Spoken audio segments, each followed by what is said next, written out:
आज हम आपको एक ऐसी कहानी बताने जा रहे हैं जिसने पूरे देश को सख्ते में डाल दिया था। कहानी पंजाब की है। इस कहानी से आपको ये सीख मिलेगी कि कभी किसी की बातों में ना आए, वरना जान से हाथ धोने पड़ सकते हैं। घटना है 2024 की।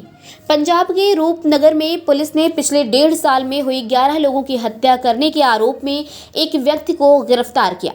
अधिकारियों ने बताया कि आरोपी की पहचान होशियारपुर जिले के चौरा गांव के रामस्वरूप उर्फ सोढ़ी के रूप में हुई है, जिसे गिरफ्तार तो दूसरे मामले में किया गया था, लेकिन सख्ती से पूछताछ के दौरान पता चला कि 11 हत्याएं करने वाला सीरियल किलर वही है।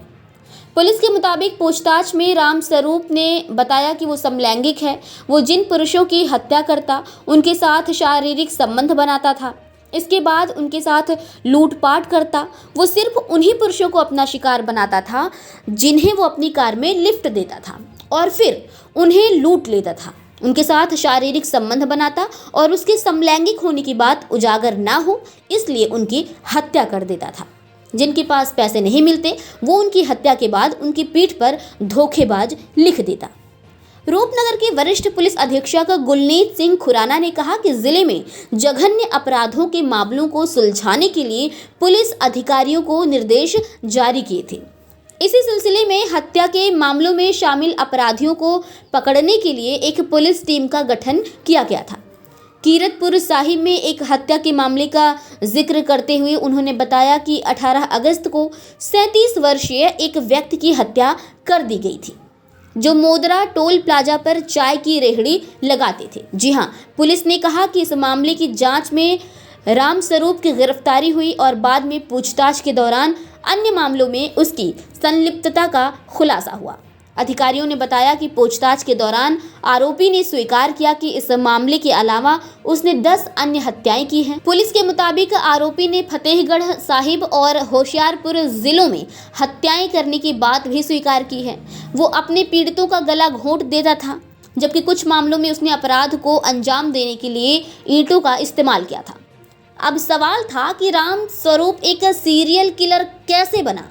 रात होते ही वो महिला के भेष में क्यों आ जाता और उसके हाथों मरने वाले लोग कौन थे? तो कहानी कुछ यूं है कि रामस्वरूप समलैंगिक था और उसके साथ साथ एक तरह से वो एक सेक्स वर्कर भी था।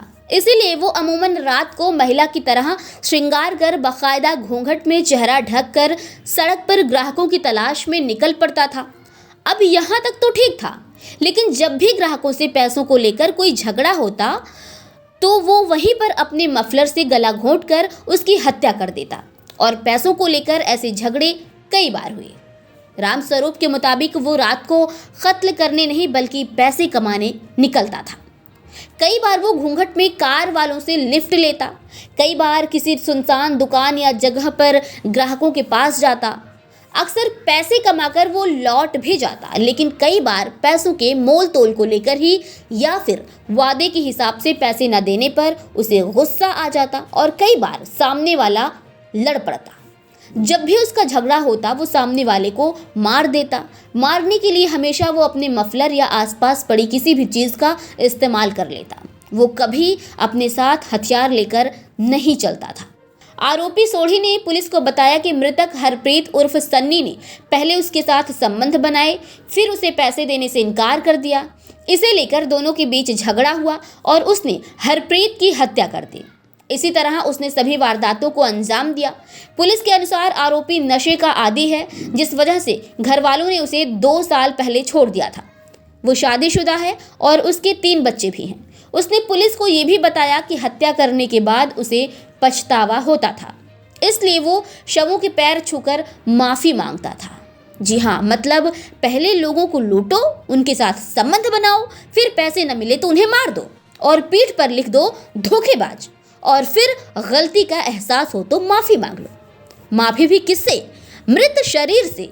तो इस कहानी से यही सीख मिलती है कि किसी भी अनजान से न लिफ्ट दें और ना ही लिफ्ट ले।